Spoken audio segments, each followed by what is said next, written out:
მოგესალმებით ქალბატონებო და ბატონებო, ვაგრძელებთ გადაცემას ვენი ვიდი, მე ამ გადაცემის წამყვანი სოსო სალუქვაძე ვარ. დღეს ჩვენი მოგზაურობა საკმაოდ დისტანციური იქნება, ანუ შორ დისტანციაზე გვექნება მოგზაურობა და ვეწვევით აფრიკის კონტინენტს. კერძოდ სუბსაჰარულ აფრიკას, ანუ იმ აფრიკას, რომელიც საჰარის სამხრეთით მდებარეობს, საჰარის უდაბნოსი. და კონკრეტული ჩვენი სამიზნე ადგილი ეს არის ქვეყანა კენია. კენიის შესახებ შეიძლება ძალიან ბევრი არც ვიცოდეთ იმის გამო, რომ ის ხშირად არ ჩნდება ხოლმე ახალი ამბების ფორმატში ან რაღაც ისეთი განსაკუთრებული რამ ჩვენთვის საინტერესო უკვე ევროპული სივრცის ნაწილისა მანდამაინც შეიძლება არ იყოს დაკავშირებული იქ მიმდინარე მოვლენები, თუმცა თუ კი დაგვიჯერებთ ძალიან საინტერესო ქვეყანაა და სწორედ ამის გამო შევარჩიეთ მისი გაცნობა თქვენთვის ზედაპირული, მაგრამ მაინც ასევე ვირტუალური, მაგრამ მაინც და ორი ძირითადი მიზეზი არის ის ამ ქვეყნის შერჩევისა, რომ სწორედ კენია წარმოადგენს ერთ-ერთ ეპიცენტრს იმ ტერიტორიისა, სადაც საერთოდ ადამიანი როგორც სახეობა წარმოიშვა. რა თქმა უნდა, ესე ასე ვთქვათ, მაშინ კენიის არც სახელმწიფო არსებობდა და არც საზღვრები ჰქონდა, მაგრამ ეს არის ის არეალი, საიდანაც მეცნიერების თვალსაზრისით, მეცნიერების უმეტესობის ყოველ შემთხვევაში ადამიანის სახეობა Homo sapiens-ი წარმოიშვა, ამიტომ შეგვიძლია ჩავთვალოთ, რომ ჩვენი ძალიან ძველი წინაპრები სწორედ იქიდან იყვნენ ეს ნაწილობრივ ხუმრობით, რა თქმა უნდა და მეორე იმიტომ, რომ ალბათ კენია მართლაც გამორჩეული ქვეყანაა ბუნებისა და განსაკუთრებით ფაუნის, ცხოველთა სამყაროს დასათვალიერებლად, შესასწავლად და სანახავად, ამიტომაც ვფიქრობ, რომ თქვენთვის ეს უინტერესო არ იქნება. ამ მოგზაურობაში ჩვენ გაგვიძღვება და ჩემი თანამოსაუბრე იქნება ბატონი თემურ გუგუშვილი, რომელიც გახლავთ განათლებით და სპეციალობით სოციოლოგი და თავისი პროფესია მას დაუკავშირა კვლევას, მათ შორის დაცული ტერიტორიების კვლევასაც, მათ შორის ადგილობრივი თემების განვითარების კვლევასაც, რაზედაც ასევე გვექნება ცოტა საუბარი კენიის შემთხვევაში და გარდა ამისა ის ლექციებსაც კითხულობს თბილისის სახელმწიფო უნივერსიტეტსა და შავი ზღვის საერთაშორისო უნივერსიტეტში. თემო, როგორც ყოველთვის პირველი კითხვა მარტივი და ისეთი ტრივიალურია, მაგრამ ალბათ აუცილებელი რომ გავხსნათ ჩვენი საუბარი. კენიაში როგორ მოხვდი? მაყურებლებს რო უთხრათ, რომ მე კი ვიცი. კი ბატონო, პირველ რიგში მადლობა მოწვევისთვის. ჩემთვისაც საინტერესო იქნება ეს პროცესი, ერთად მივყვეთ და ვისაუბროთ კენიაზე, რომელიც როგორც აღნიშნე, მე ჩემი ცოდნაც დასაწყისო ვიტყვი შეიძლება ზედაპირული იყო, თუმცა ვეცდები რომ ჩემი საბეჭდავები გაგიზიაროთ. გაჩნდა შესაძლებლობა, რომ უფრო ეს იყო პროფესიული ნაირობის უნივერსიტეტი მასპინძლობდა საერთაშორისო კონფერენციას, რომელიც ყოველწლიურად იმართება სხვადასხვა ქვეყანაში, თუმცა ამჯერად ეს ხდებოდა მოკლედ ნაირობში, კენიაში ნაირობის უნივერსიტეტში. თემა ეხებოდა იმ საკითხს, რომელიც აქტუალურია და თქვენს ახსენეთ და რომელიც ჩემთვისაც საინტერესოა, დაცული ტერიტორიები, რაღაცა საერთო საკუთრების მართვის საკითხები, განიხილებოდა ამ კონფერენციის, ასე ვთქვათ, ერთ-ერთი მნიშვნელოვანი თემა იყო. და ერთი ეს თქვა საქმიანი ვიზიტი, თუმცა ეს შესაძლებლობა გამოვიყენეთ იმისთვის და სოსო თქვენც იცით ამის შესახებ, რომ ვეწვიეთ ასევე ნაირობში და ასევე ნაირობის გარეთ, დედაქალაქის გარეთ სხვა მნიშვნელოვან ადგილებს, რომლის შესახებაც დღეს მოგიყვებით. კი ბატონო, ძალიან კარგი, მეც დავადასტურებ იმას, არ დაუმალავ, ასე ვთქვათ, პელე მაყურებელს, რომ მეც ამ ვიზიტის ნაწილი ვიყავი, მეც მივიღე ამ კონფერენციაში მონაწილეობა და რა თქმა უნდა კაცი ნაირობიში ჩახვიდე და არ ნახო ის არ დარჩე ცოტა მეტი ხანი და არ ნახო ის ღირსშესანიშნაობები, რომელიც ამ მხარეს, ამ კენიას, ამ რეგიონს ახასიათებს, არ იქნებოდა ჩემი აზრით უპრიანი. შემდეგი კითხვა ჩემი იქნება ასეთი.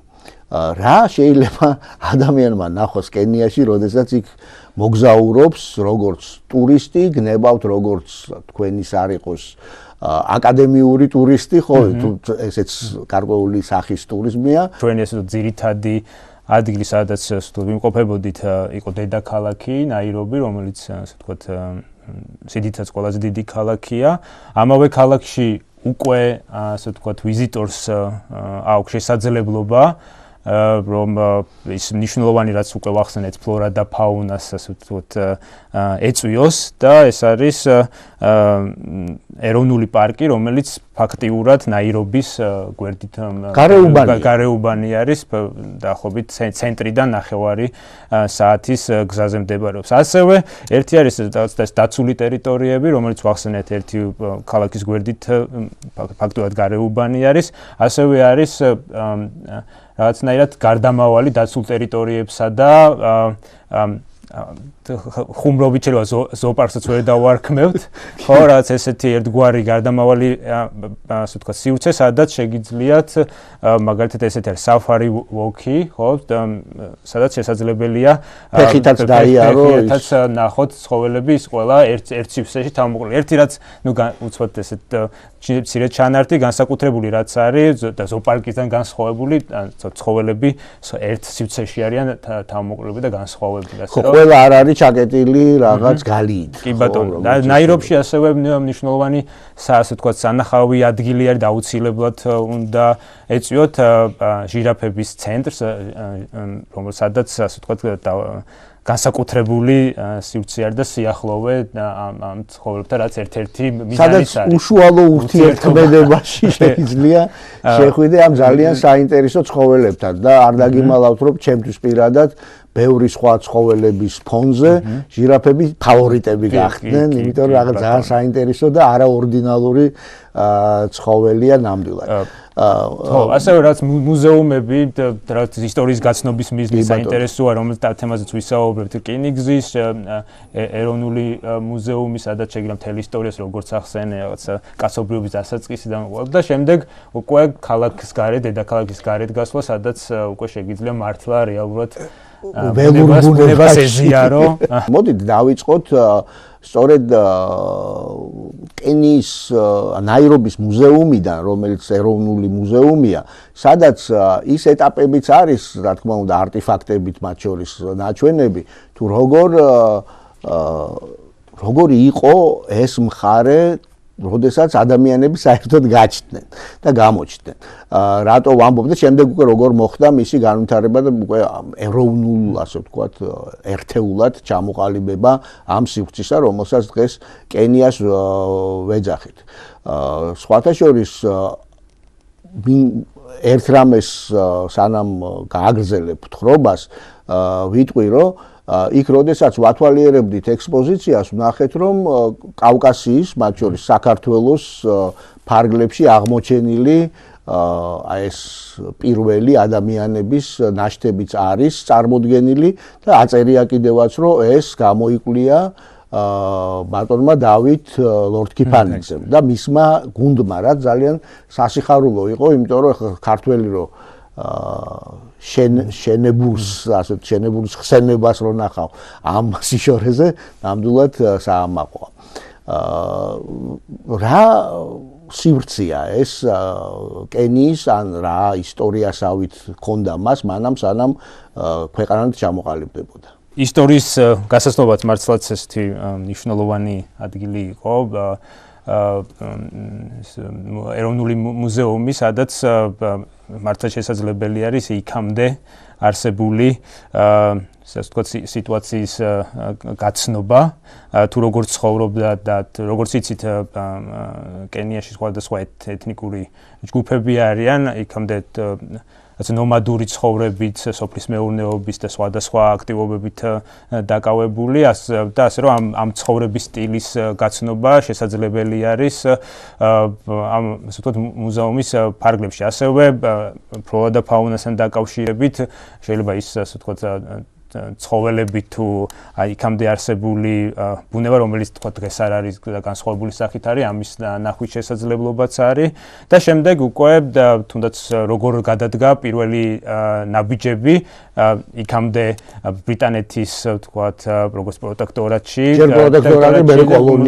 კოლონიას ქვეშ და შემდეგ უკვე თქვა 50-იანი წლების შემდეგ დამოუკიდებლობა როგორ გააგრძელეთ, ნუ ამ ყველაფრის შესახებ დეტალურ ინფორმაციას გვაწვდის მუზეუმი და მოკეთ რაღაცა სხვადასხვა კი მეც დაგეთანხმები და ძალიან საინტერესოა ნამდვილად ის რომ პირველ ყოვლისა როდესაც ეცნობი ამას ყველაფერს ხედავ და ხვდები რომ აქ ახლა ერთი და იგივე ხალხი სულ არ ცხოვრობდა ისიც და ზოგადად ძირითადი საქმიანობა მომთაბარე და მონადირული ასე ვთქვათ საქმიანობა იყო და თანაც სხვადასხვა ხალხი ტომები მოდი ესე ვთქვათ ხო სხვადასხვა ტერიტორიებიდან შემოდიოდნენ პერიოდების განმავლობაში და დაგროვდა სადღაც 60-ზე მეტი დღეს უკვე ეთნიკური ჯგუფი რომელიც უკეთებს ფორმირებას კენიის მოსახლეობას.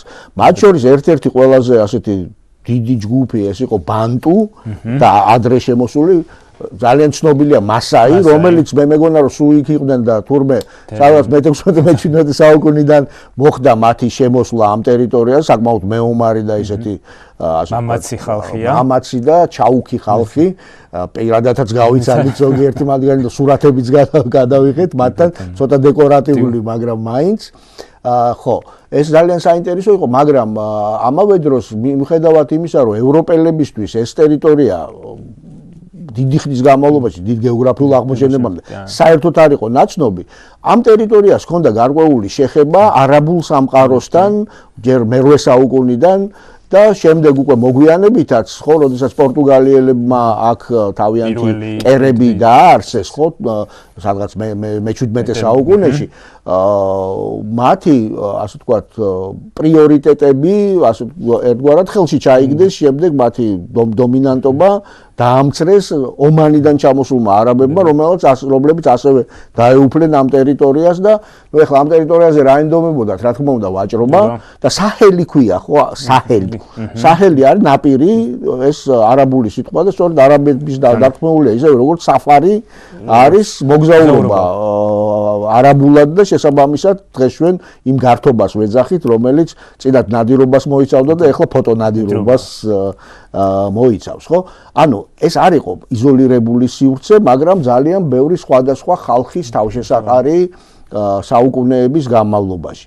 საბოლოოდ კი მოხდა ისე, როგორც იმპერიალისტურ, ასე ვთქვათ, განვითარების და კოლონიალისტური განვითარების დროს ხდება, რომ ინგლისის პროტექტორატი გახდა როგორც ბრძანეთ, პირველი მსოფლიო ომის მერე, შემდეგ გარკვეული ნაწილი განმავლობაში იყო ინგლისის კოლონია.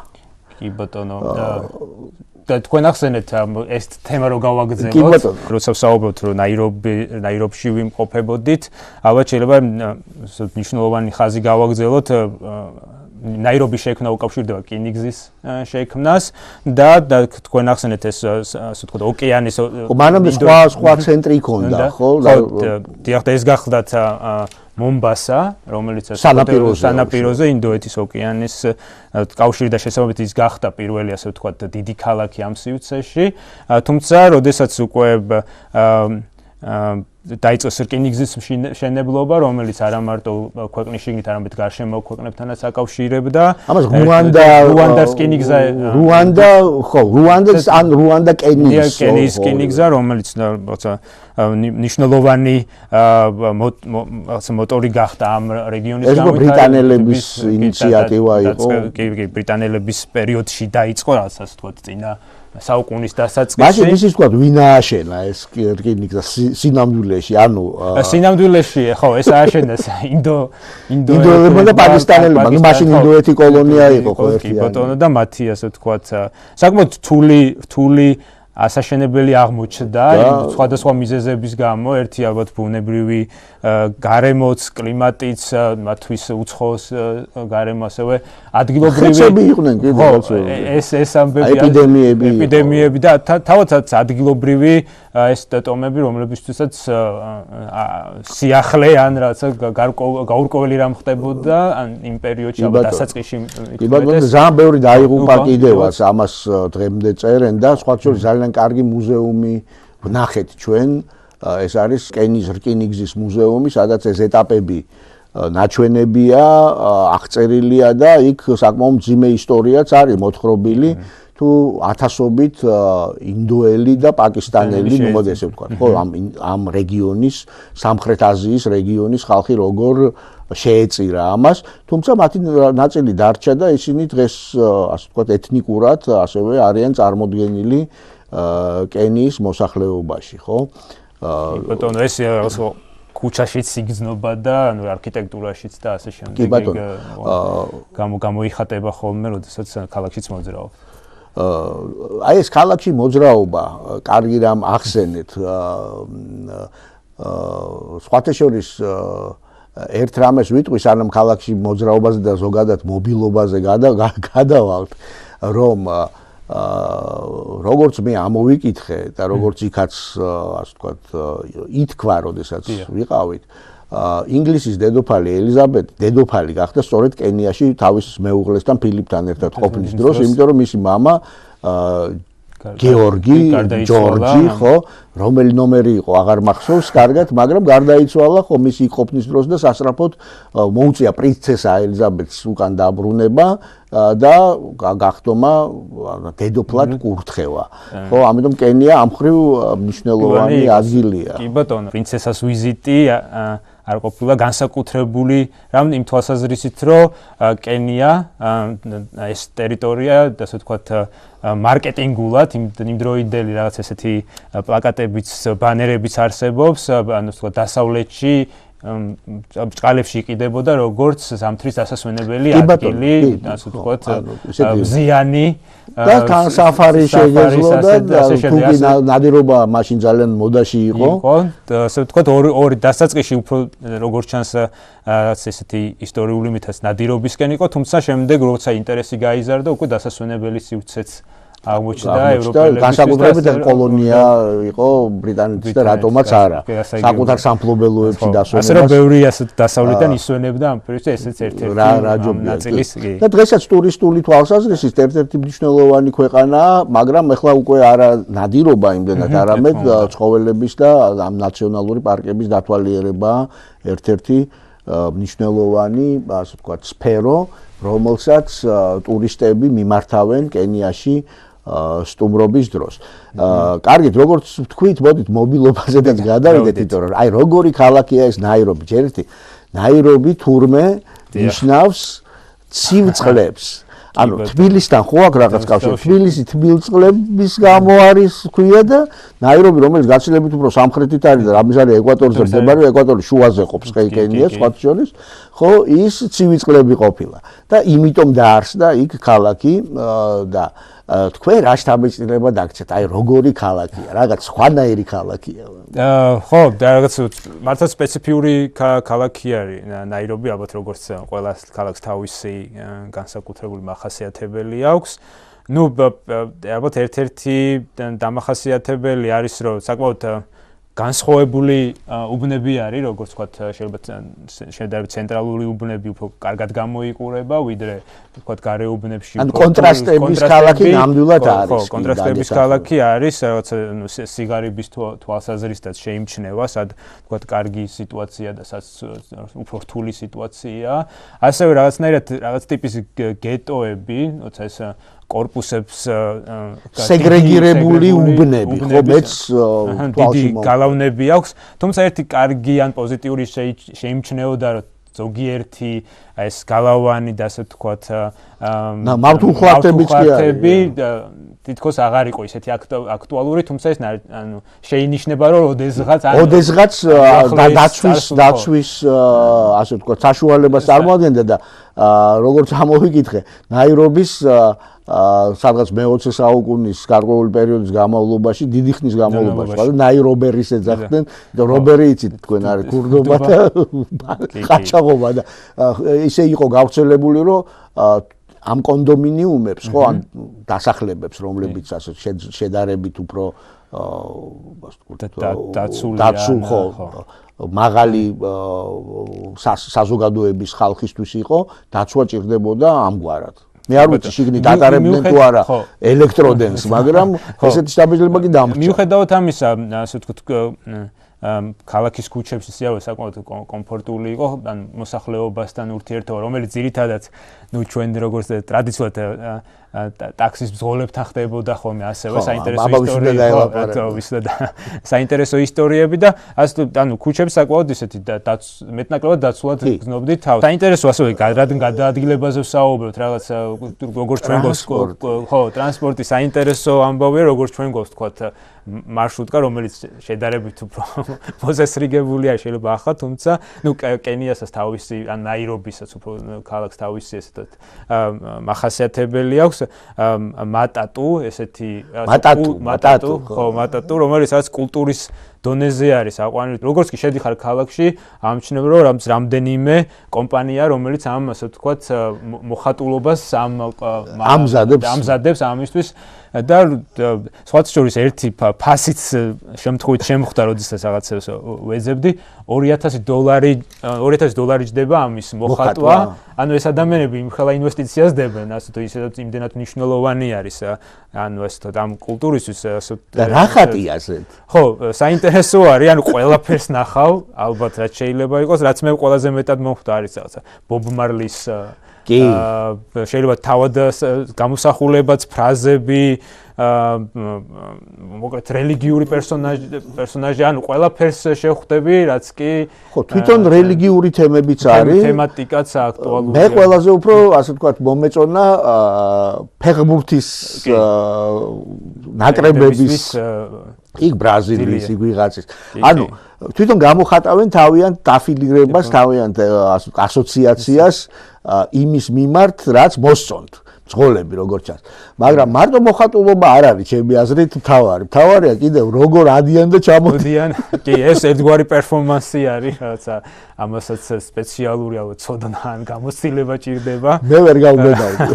ხო, რაღაც ისეთი არის, თუმცა ეს ტრანსპორტი რაღაც ადგილობრივებში ძალიან ესეთი პოპულარული არის, თუმცა როგორც ეს ძალიან უსაფრთხოც არ აღიქმება, იმიტომ რომ ნუ სახელმწიფო ცდილობს რომ რაღაც რეგულირების ქვეშ მოაქციოს, თუმცა ეს რთული პროცესი ხო, ახტომა ჩამოხტომით ხდება, ხალხად არც აჩერებ. კი, რაღაცა დამატებითი უსაფრთხოების რაღაცა რეგულაციებს, თუმცა რაღაც ჩვენ რაც ვნახეთ დიდად ეგ ჩვენ თქვი და მეც ვიზიარებ ამას, რომ კონტრასტები საკმაოდ დიდია, ქალაქის ცენტრი საკმაოდ ლამაზია, მოწესრიგებულია შედარებით. თუ არ ჩავთვლით მასაი მარკეტს, რომელიც ღირსშესანიშნაობაა, მაგრამ იქ ჩემი მტერი შევიდა, სუცნილობენ რომ რაღაცა მოგყიდონ და ძალიან ხმაურიანია, თუმცა სანახავი არის ნამდვილად. ერთხელ უნდა შეიარო. ეგეც ერთგვარი გამოცდილება არის, მაღალსართულიანი სახლები, შენობები, დაწესებულებები, კარგი უნივერსიტეტი, სხვათა შორის უნივერსიტეტის შენობა და გარემოც ძალიან კარგია, მაგრამ ცოტა რო გაცდები ამას ყველაფერს ჩვენ უნდა ვახსენოთ აუცილებლად და თქვით რომ საოცარი ასე ვთქვათ ჯურღმულების უბანი, უზარმაზარი თან, რომელიც ერთ-ერთი ყველაზე უფრო კიბერაზე საუბრობ. ზოგიერთი მე 9 მილიონამდეც კი არის, რომელიც ხო, მოკლედ ისეთი და ეს ძალიან დამთრგუნველია, ხო, ნუ ეხლა წარმოიდგინეთ უკვე ტრასიდანაც ჩანს თუ როგორი პირობებია ეგ და შიგნით რომ ასე ვთქვათ, ჩაიხედავს კაცი და ეს საბედნიეროდ ჩვენ არ გავუკეთებია ფეხით, მიუხედავად იმისა, რომ კენია აი ამ სუბსაჰარულ აფრიკაში, ან შავ აფრიკაში მესამე ქვეყანაა თავისი ეკონომიკით, სამხრეთ აფრიკისა და ნიგერიის შემდეგ, ხო, მაინც აი ესეთი გაჭირვებით ცხოვრობს. თუმცა იქვე როგორც კი გაცდები მას აი ჩვენ თქვით ახლა ნაირობის ეროვნულ პარკზე და ამაზე ალბათ ერთ-ორ სიტყვას კიდევ წავამატებთ, ხო, ისიც უნდა ვთქვათ, რომ საოცარი უბნებია, რომელიც ბრიტანელი კოლონისტების მიერ არის დაარსებული, დღესაც ძალიან კარგად გამოიყურება ეს კოლონიური სტილის ვილები ან რანჩები არის იქ და ერთ-ერთი ასეთი გახლავთ ჩემო ბატონო კარენის უბანი, რომელსაც ქვია კარენ ფონ ბლიქსენის ესეთი მწერალი ქალის სახელი და იმ უბანთან არის სწორედ განლაგებული ჟირაფების ცენტრი. კი, ანუ იმ გზაზე აი ამ ჟირაფების ცენტრზე აუცილებლად უნდა მითხრათ რამე. პირველ რიგში უნდა ვთქვათ, რომ ეს ჟირაფების ცენტრი რატო შეიქმნა, ხო? ეს არის ყველაზე მნიშვნელოვანი ალბათ ერთ-ერთი დასაწყისიც, რომ ჟირაფების გადასარჩენად სხვადასხვა ჯიშების, მათ შორის ერთ-ერთი არის როთშილდის ეს კონკრეტული როთშილდის არის ხო? კი ბატონო, მის გადასარჩენად და შესაბამისად დამატებით აქ უწევთ შესაძლებლობა აქვთ ადამიანებს ეწვიონ და პირდაპირი ასე ვთქვათ კომუნიკაცია და ურთიერთობა კონდეს ჟირაფთან, რომელიც რაღაც დაუვიწყარი გამოცდილება არის, ხო, რაღაცა იქ კომუნიკაცია, რაღაც გაქვს შესაძლებლობა რომ ასე ვთქვათ აჭამო ჯნობის ენას როგორ ეხება შენ. კი, რაღაცა ძალიან ისეთი პოზიტიური გამოცდილება, ისეთი ახლო გამოცდილება, რომელიც სხვათა შორის საფარის ტურზე არ საფარიზე შესაძლებლობა, ხო, იქ არ არის გასაგები მიზეზების განსაკუთრებით ლომთან და ჯერ იმის ნახვა არის პრობლემა და თუ ნახე მანდამაინც არ უნდა მიხვიდე და რამე არ უნდა აჭარო. ხო, და ეს პლუსი არის ამ ტიპის ასე ვთქვათ ცენტრში, ჟირაფების ცენტრში, რომ გაქვს შესაძლებლობა, რომ ახლოს კომუნიკაცია გქონდეს, რაც ხო, და უამრავი ხალხი, რომელიც ამით ერთობა და ძალიან საყვარლები არიან, მარტო ჟირაფები არ არიან, იქ კიდე ტახები არიან, მაგრამ რა თქმა უნდა, ჟირაფთან ვერავინ ვერ მოვა. თანაც ძალიან საინტერესო ჟირაფ მანორის ამბავი, ხო? ზოგადად ეს ცენტრი დაარსებულია ჯოკ ლესლი მელვილის მიერ 1900 და მისი ცოლი ბეტის მიერ 1974 წელს აი ეს სანადირო სახლი, ნახევრად სასახლე, ასე ვთქვათ, გარდაქმნა აი ესეთ მანორად სასტუმრო ადგილად, სადაც დიდი ფული უნდა გადაიხადო ერთ ღამეში თითქმის $1000, მაგრამ სამაგიეროდ შეიძლება ვთქვათ შენ საძინებელში შემოყოს თავი ჟირაფმა დილით ან რო ჭამ ისა ქვია სოსისი ან რაღაც მით უმეტეს თუ კი სცენარეულ საჭამს აგართვას პირდაპირ მაგიდიდან შესანსლოს. კი ბატონო, ეგეც ერთგვარი განსაკუთრებული გამოცდილებაა, რომელიც კი და ამისთვის რა თქმა უნდა ნამდვილად ღირს თანხის გადახდა, ხო? იმიტომ რომ ძალიან სხვანაირ ემოციურად, ასე ვთქვათ, განგაწყობს ადამიანს, განსაკუთრებით თუ ცხოველები გიყვარს. თუმცა ეს ჟირაფების ცენტრის გარდა, არის როგორც შენ თქვი, ეს ცარიელი სივრცე, ღია სივრცე, უბრალოდ ცარიელის არ არის, სადაც ცხოველები ჩვეულებრივ რეჟიმთან მიახლოებულ სიტუაციაში არსებობენ. ზოგადად ესე ორად იყოფა ხოლმე ძირითადად ეს ეროვნული პარკი, სადაც სახლეობან ადგილობრივი ტომები ძირითადად არ ცხოვრობენ და მეორე არის რეზერვატი ან რეზერვს, სადაც ადამიანების ტერიტორიები, ხო, ანუ სხვა ტიპის დაცული ტერიტორიები, სადაც ადამიანები ცხოვრობენ და ცხოვრება, ასე ვთქვათ, ჩვეულებრივი ცხოვრება მიმდინარეობს. კი ბატონო, ჩვენ ვიმყოფებოდით ერთ-ერთი პირველი, რადგან ნაირობიში ვიყავით, იქვე ვეწვიეთ ნაირობის ეროვნულ ისე რომც არ იყო მაინც კარგია იქ. კი, რა თქმა უნდა და რომელიც ეს თქო პირველი შეხება არის ამ ასე ვთქვათ Big Fives როგორც ეძახიან, ხო, ხუთი ხუთეულთან. ეხლა ვინ არის ეს დიდი ხუთეული? ხო, დიდი ხუთეული აუცილებლად უნდა ჩამოვთვალოთ. პირველი მოკლედ სპილო გამახსენდა, თუმცა ამ ნაირობიში არ არის. რატო არ არის, მაგას მერე გათქმევ, ჯერ ჩამოთვალე. ხო, პირველი სპილო ვთქვათ, მეორე იყოს ლომი, რომელიც აუცილებლად აქ შედის, აფრიკული კამეჩი. ასევე არის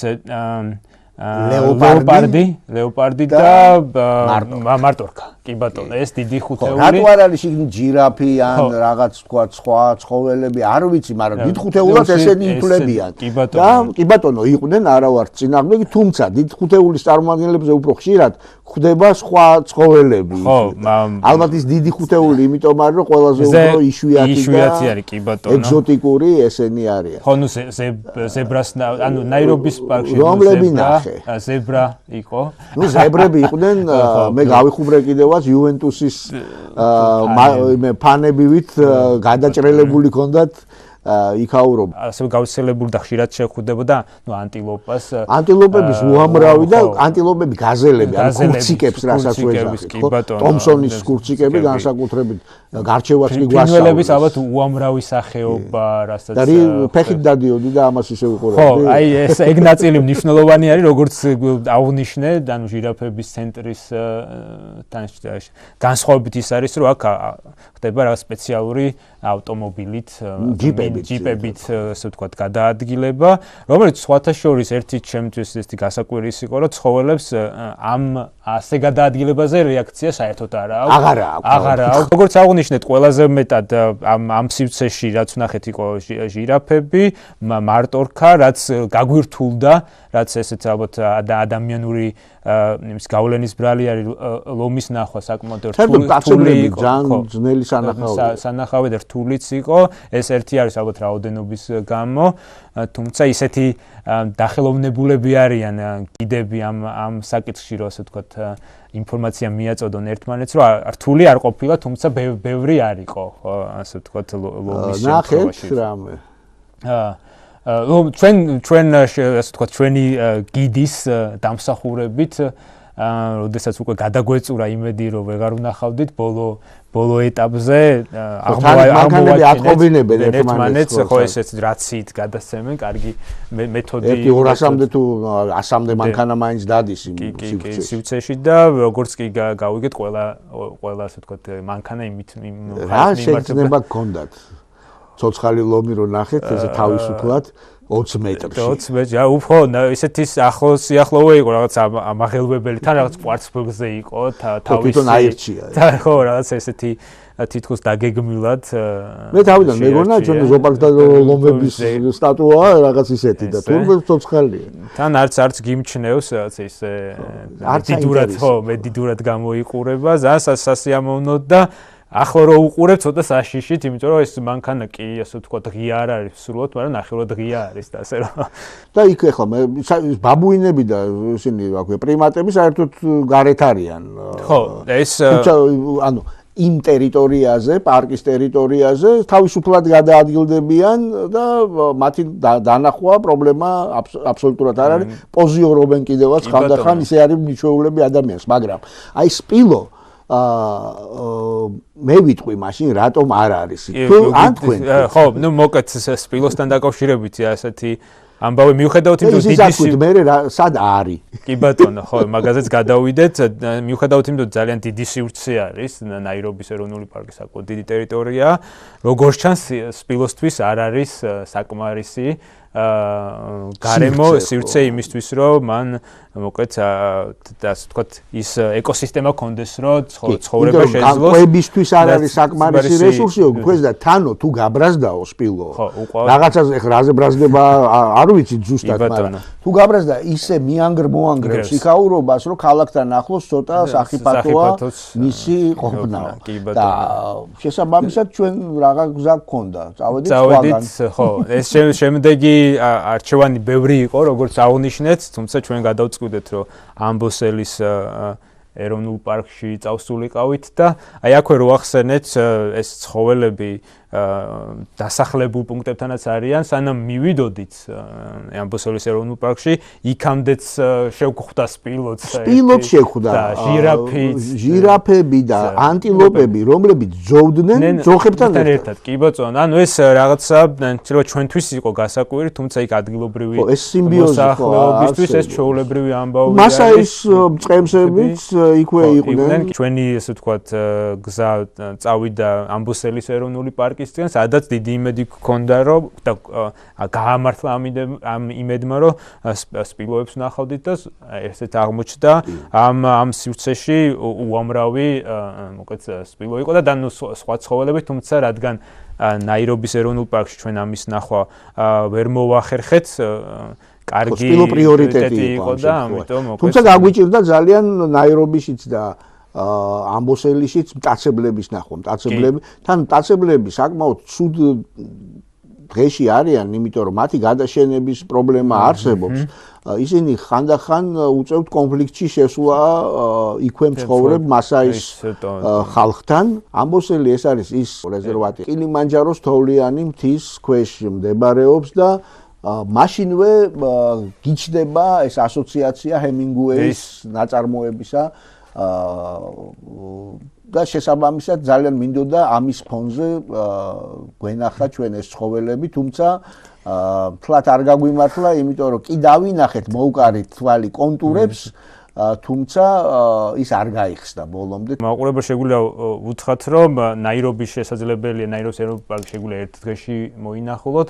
ამბოსელიც ჩვენ მოვახერხეთ ერთ დღეში, თუმცა მასაიმარა უკვე როგორც თქვენ აღნიშნეთ, რამდენიმე დღე არის, მინიმუმ 2 დღე არის საჭირო. და განსაკუთრებით საინტერესო ის ყოფილა აგვისტო-სექტემბერში, როდესაც მიგრაცია ხდება ამ დიდი ანტილოპებისა, რომელიც არის თავისთავად დაუვიწყარი სანახაობა. სამწუხაროდ საკმაოდ სისხლიანიც, იმიტომ რომ ამ გადაადგილების დროს ხო, ეხლა მასაიმარა არის გაგრძელება ტანზანიის კი ბატონო ტერიტორიისა, რომელიც კენიაში გადმოდის სარანგეტის ყველაზე დიდი ალბათ ნაკრძალისა და სარანგეტიდან რო გადმოდიან, მდინარე ამ მარაზე რო გადმოდიან, იქ ხდება და საერთოდ ამ გზაზე ანტილოპებს ძალიან ბევრი და ყველა მიგრანტ ცხოველს დიდი საფრთხეები ელით, მდინარეში ჩასაფრებული ნიანგები, ველური ცხოველები და ასე შემდეგ და ბევრი ეწირება მას, მაგრამ იმხელა, ასე ვთქვათ, გენერაცია მოდის, იმხელა ჯოგები მოდიან, რომ რა თქმა უნდა, დიდი უმეტესობა აგრძელებს ცხოვრებას, მრავლდება და შემდეგ უკან ბრუნდება ხოლმე. ასე რომ უსაფრთხო მათი ცხოვრება ნამდვილად არ არის.